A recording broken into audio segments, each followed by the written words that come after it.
Now, government is being asked to review the formula for allocating money to district, municipal and metropolitan assemblies in Ghana.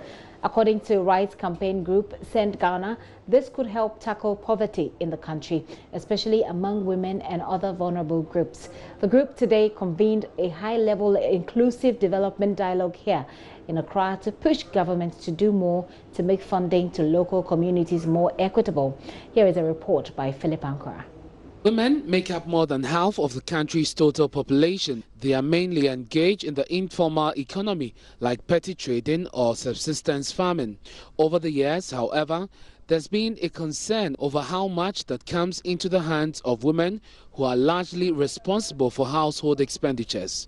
These women farmers in the Ahafo regional town of Yao Krankrum represent this problem. Always she'll get a little benefit from the farm, but she does most work in the farm.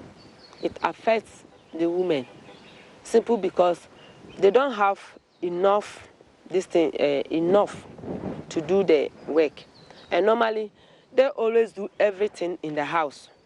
Like they will like soup. Some of the men don't even give them money, so the little they have, that little they will use it to do what they need in the house. So normally it affects the women here.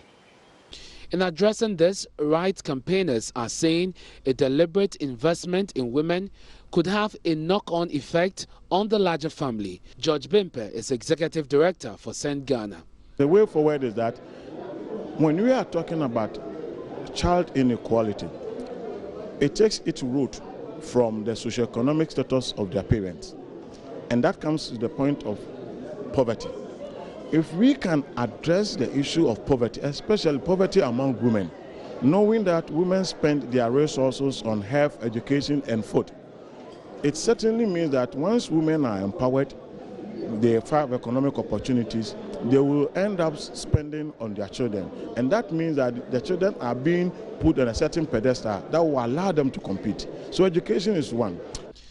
At a day's event held in Accra today to highlight the issue, Chief of Social Policy and Evidence at UNICEF Ghana, Yoshimi Nishino, also said government must revise the disbursement of the District Assembly's Common Fund to target assemblies who needed the money most.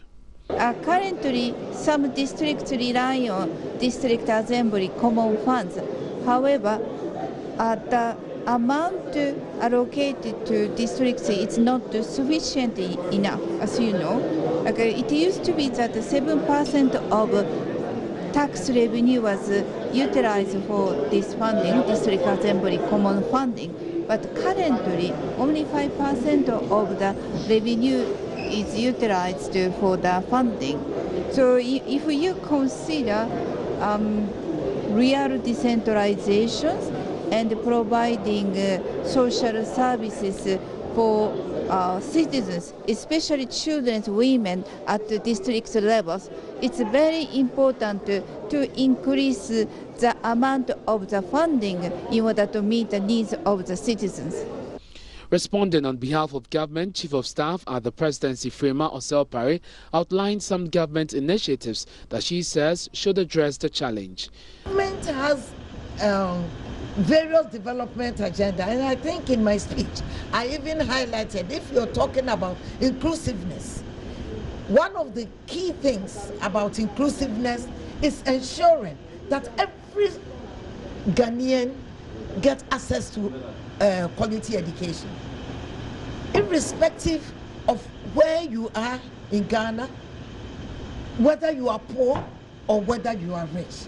And this is where the free SHS is something that every Ghanaian should support, because it allows every child to have an opportunity, a good foundation, of which therefore you can even aspire to higher levels if you want. The forum was on the theme Inclusive Development and Public Policy Performance, Prospect for Child Responsiveness and the Way Forward. For JoyNews, Philip Ankara's report.